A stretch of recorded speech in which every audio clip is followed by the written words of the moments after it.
Hi friends! Welcome back sa Mezzy Life. Kumusta po kayong lahat? My name is Lori, isang Pinay na online seller dito sa Amerika. At ngayong araw, ang unang araw ng aking third trimester. Ang laki-laki na ng tiyan ko, third trimester na. So 3 buwan na lang, pero feeling ko kabuwanan ko na. At ako hirap ng gumalaw-galaw, huminga. Minsan, ang hirap tumayo, ang hirap na rin magtrabaho dito, pero push pa din, kailangan natin to. Alright, so ipapakita ko sa inyo yung aking mga nabenta. Friday, so medyo matumal, konti lang yung ating benta. Sunglasses, isang queen cup or coffee mug, 2 nail polish, isang lip gloss, isang set ng picture frame, tapos 2 set ng light bulbs, ayan. Yan lang yung ating benta. May mga araw talaga na busy ang mga tao. It's very common pag Friday, konti lang. Mamaya pa yan, Friday night until weekend, usually yan, medyo mas maganda ang benta natin. After kong mag-pack today, friends, ipapakita ko sa inyo ulit yung mga Amazon customer return na aking binili few weeks ago or a month ago. Na in-unbox ko. Kung di nyo pa napapanood yung unboxing video, ayan, panoorin nyo yung unboxing video namin. So last week na process ko sila, chinek ko isa-isa, in-inspect kung okay ba ibenta, tapos na-list ko na rin sila. Kaya mamaya ipapakita ko sa inyo kung ano yung mga natira, ano yung mga naibenta ko na, tapos magkano na yung kinita namin, nakabalik na ba yung puhunan, kumita na ba kami, at magkano yung na-predict ko o ipinipredict ko na parang kita from that pallet. So, i-share ko yan sa inyo lahat. Pupunta tayo dun sa aming trailer. And then after that, ano bang plano namin today? May activity yung mga bata. Dun sa gymnastic class nila, meron silang special activity for today. So, pupuntahan namin yon. And then after that, plano namin na may pupuntahan kaming parang food truck kasi food. So, bilang buntis na kung ano-ano naiisip kainin, na nakita ko yun na may food truck pala dito sa amin. So, yun ang sabi ko sa asawa ko, try natin. Kasi para maganda yung blend, di ba? Filipino at saka American food. Parang para maiba naman din. So, itatry namin yun mamaya. Samahan nyo kami ngayong araw. Magpapak muna tayo.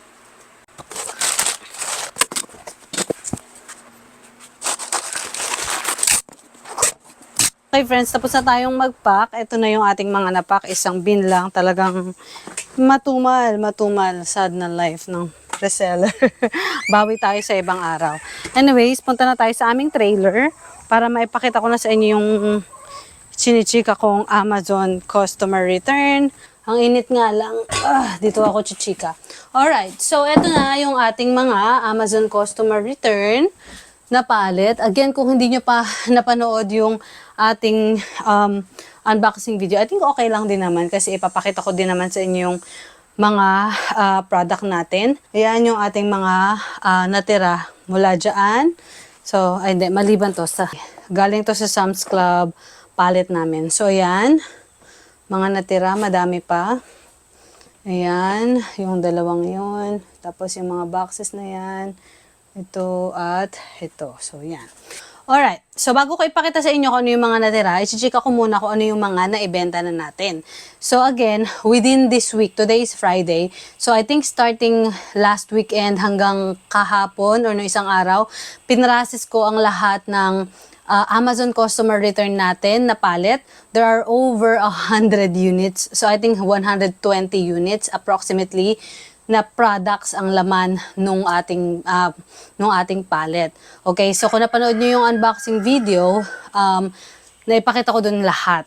As in lahat, ipinakita ko doon. So, tinest ko siya lahat, isa-isa, kung sila ba ay sellable, in good condition, yung mga listing, kumbaga, chinek ko sila isa-isa. And there are about 6 items na hindi na maibebenta or sira na. So, yung trash can, neck fan, Dell dust collector, food sealer, and all. Tapos, may isang box ng coffee na expired. So, hindi na natin siya nabenta.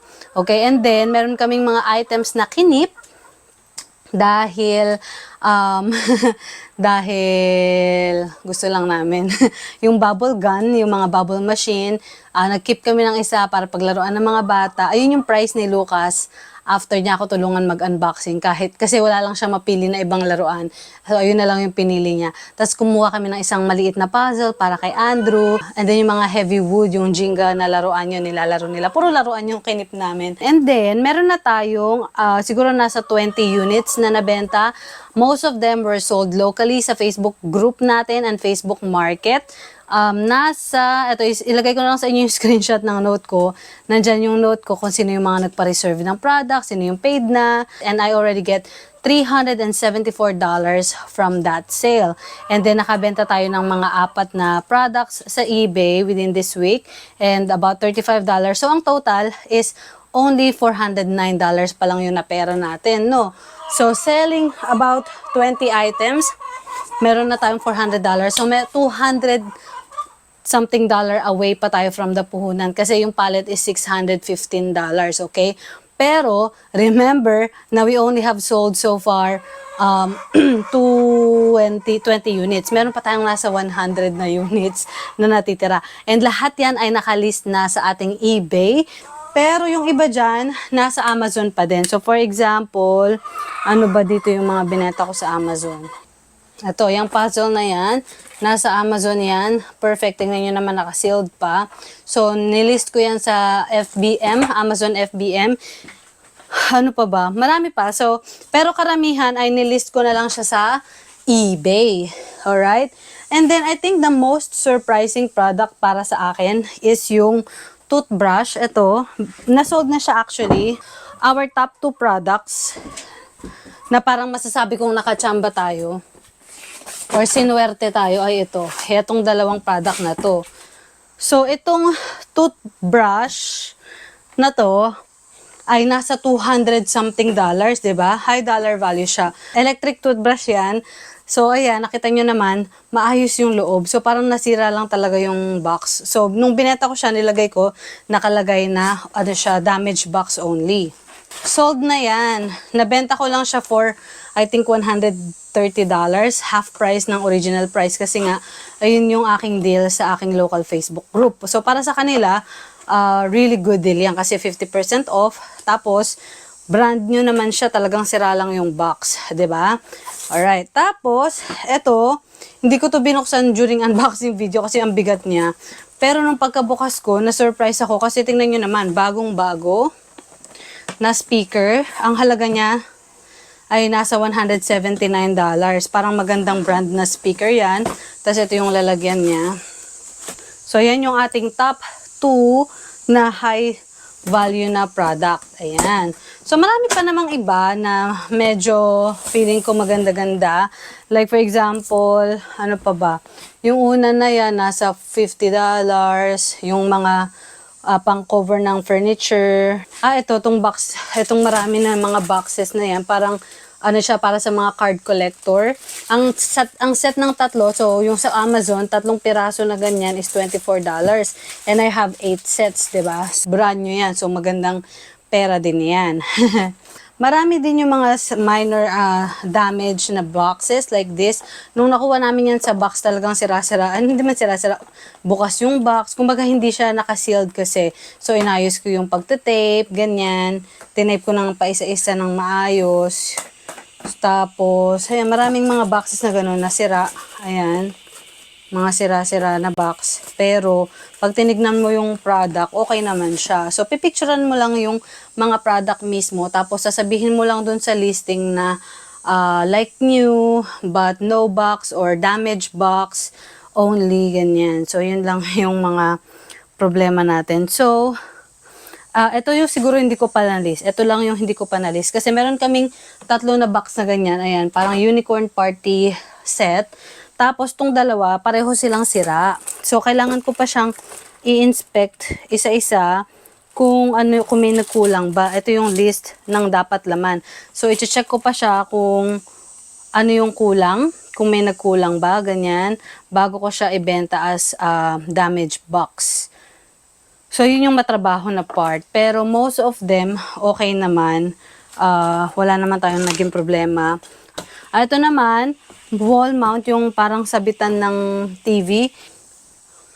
Meron na may gustong bumili niyan mamaya. So, I think that's another $20. Tapos, ano pa ba? Yun lang. Oh, pasok ako sa loob. Ang init. Ang init-init. O, diba? Pawisan nyo ko. Saglit lang tayo na doon. Pawis na ako. Ako sanang ipakita pa sa inyo yung ibang products na nandoon sa trailer.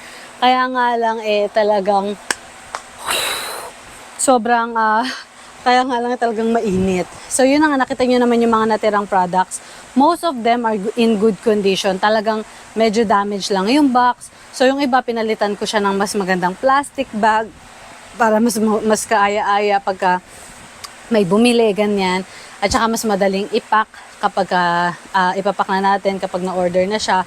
So, I still have about 100 units of products. $400 pa lang yun na pera natin. So, kailangan ko pang kumita ng about $200. 215, okay, to be exact, I still need to make $206, okay, para makabawi sa puhunan. Ang nilulook forward ko na mabenta is yung malaking speaker. I think I can get at least $100 from that, yung brand new na speaker. And then, siguro a few more of the other items. Siguro 5 to 10 more units, makakabawi na tayo ng puhunan. And then, looking at the rest of the products, meron na lang tayong mga low dollar value. Madami, pero puro low dollar value na nasa 10 to $30, ganyan. So, if I will make an approximation, I can triple the money. So, in the future, I can I think I can make about $1,000 from that pallet. I think, kung mabibenta sila lahat. And I believe they will all sell eventually, okay? Kaya nga lang, talagang yung iba medyo matagal pa maiibenta. So, ang ginagawa ko dyan, para ma-monitor ko yung aking kita per pallet, nakita nyo nasa trailer pa sila, di ba? Hindi ko yan i-move dito sa loob ng aming storage until I know na bawi na ako sa puhunan. So, ang nangyayari dyan, pagka naka 615 na ako na dollars ng kinita, pwede ko na siyang i-move dito sa aming storage room, lalagyan ko na siya ng SKU and all that. And I know na lahat ng mga product ko na mga galing sa mga customer returns na nakastore dito is puro tubo ko na lang. So yun, madalas hindi ko talaga nalalaman exactly magkano yung kinikita ko per pallet. Pero I know na hindi ako nalugi. I know na tubo ko na lang yung mga nandito na mga customer return, and I know na approximately magkano yung kikitain ko, parang ganon. So yes, may mga products na hindi mabilis bumenta, matagal pa, pero imagine if I have like a pallet per week, 'di ba? Kung linggo-linggo ka kumukuha ng isang pallet, kasi kaya mong bawiin yung puhunan within few weeks eh. So after few weeks, bibili ka ulit ng isa pang pallet. Tapos ipaprocess mo ulit. Within few weeks, mababawi mo ulit yung puhunan. In like few months, nang ganun yung gawin mo, bili ka ng isang pallet. Pag nabawi mo yung puhunan, bili ka ulit ng isang pallet, bawiin mo yung puhunan. Huwag ka munang tumubo. Kumbaga, huwag mo munang i-look forward yung tubo. Ikikip mo lang muna yung mga product na medyo matagal mabenta, ganyan. Pero you know in your mind na yung mga nakastore na product sa'yo is mga profit mo na lang. Yun yung nangyari sa amin ng unang taon ng aming pagbebenta ng mga Amazon customer returns. Para sa akin, ang saya-saya ng business na to, yung Amazon customer return. Talagang yung trabaho lang, yung medyo madugo, no? Kasi nga, tingnan nyo naman, inisa-isa ko yan na i-check dun sa, inisa-isa ko i-check yung product, kung sellable ba siya, maayos yung condition, tapos kung kailangan picturean, pinicturean ko isa-isa. Pero most of them, hindi ko na kailangan picturean, lalo na yung mga good condition. Kinukuha ko na lang, ginagrab ko na lang yung mga picture nila sa Amazon listing. So, yung iba, walang Amazon listing yun, kailangan ko siyang picturean ng akin. Tinatawag ako ni Andrew. Yes, baby! Oo. You wanna go outside? Wait, go inside first. It's really hot outside right now. Okay, upo. Upo. Where's Daddy? Inside. Where's Kuya? Kuya watching astronauts. Oh, he's watching Octonauts? Watching. Daddy's sleeping. Oh, Daddy's sleeping? Yeah. Really? I doubt that. What is mommy doing outside? Packing.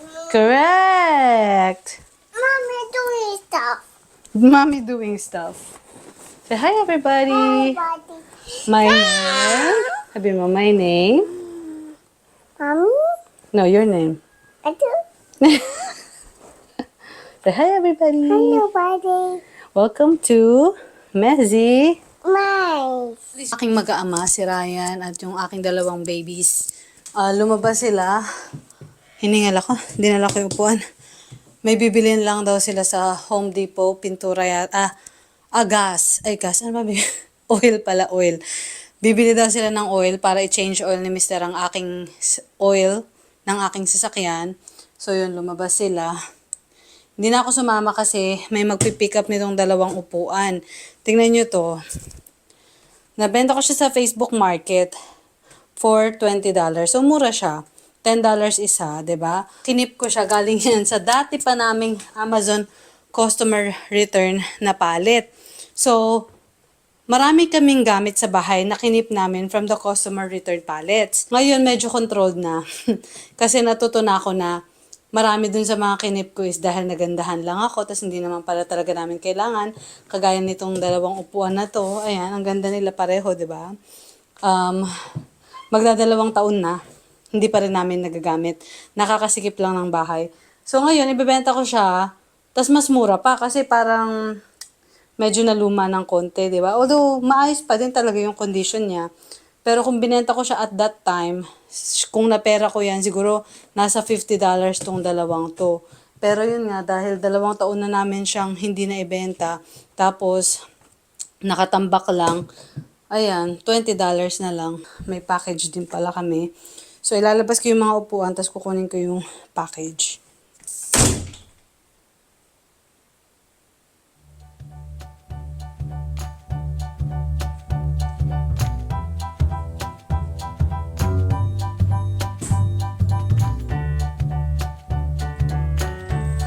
Feeding chickens. We thought I was driving. Oh, you're feeding chicken.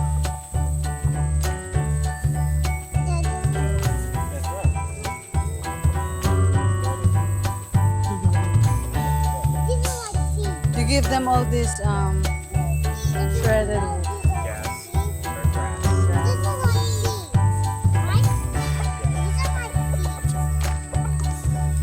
You want more? Scratch. Whoa. Look at. Andrew, are you done?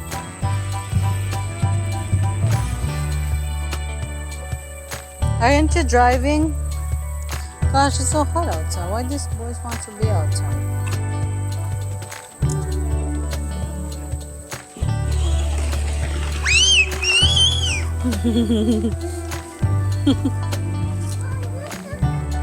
Get the Jeep.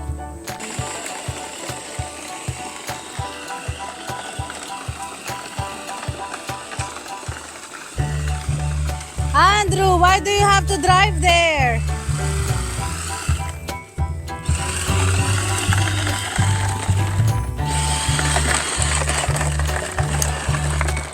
Hey, don't drive on the branches. You're gonna get stuck.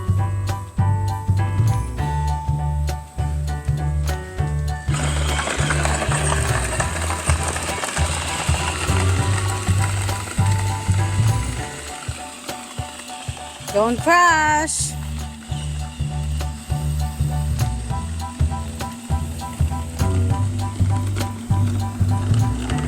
Hello.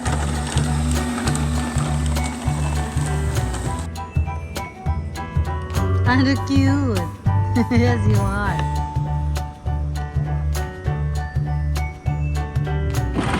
Oh my God. I thought you were gonna crash on me. Be careful, ha? Hi, Daddy. Daddy's changing oil of Mommy's car. Hi, Daddy. You good? You need help? Do you need me to go under there instead? Careful, Andrew.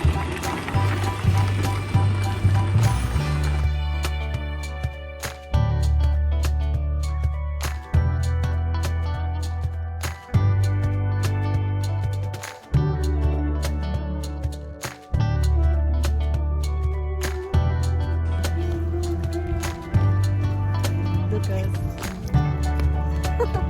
Pupunta kami sa kawawa naman si Dad and Angie. Pupunta kami sa food truck. Ang init, naglalakad lang kami kasi ang layo ng parking, pero we have to try the food, right? Nagko-complain na sila. Just few minutes walk. But look at the menu. We have pork, lumpia, chicken adobo fries. Chicken adobo fries, sisig taco, shrimp beef siomai, calamansi juice. I thought they have halo-halo. Oh yeah, there! Mix. It says salamat.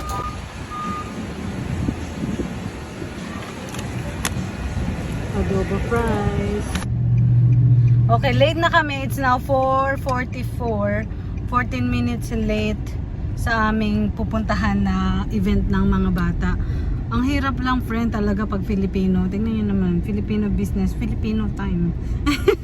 Ayoko sana mag-complain, kaya lang 4 o'clock sila open. So in-expect namin na makakakain kami within mga 30 minutes, kanya kahit isang oras. Diyos ko, ang tagal namin naghintay. Hindi pa rin kami nakakain. So pina-take out ko na lang, doon na lang kami kakain sa pupuntahan namin.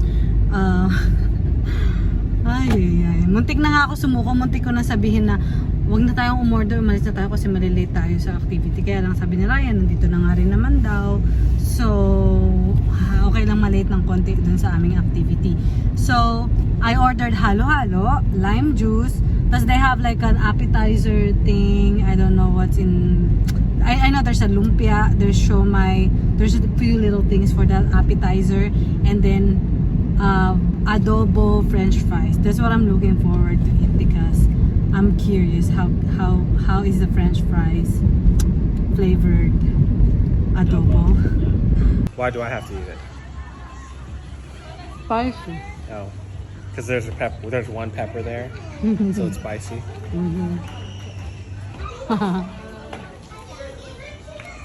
Good? It's okay. Is it spicy? No. Oh, really? Trick me. Okay. Dad, you should not play sand.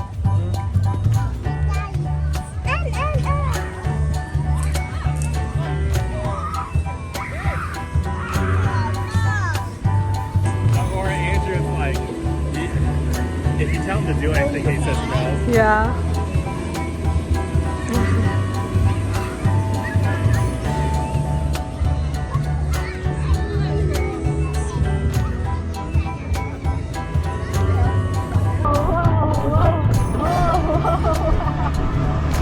Oh, don't pull him, don't pull him!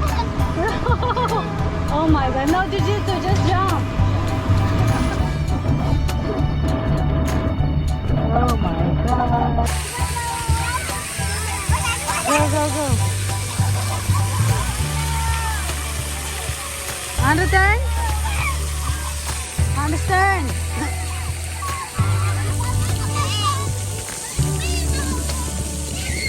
Go, Lucas!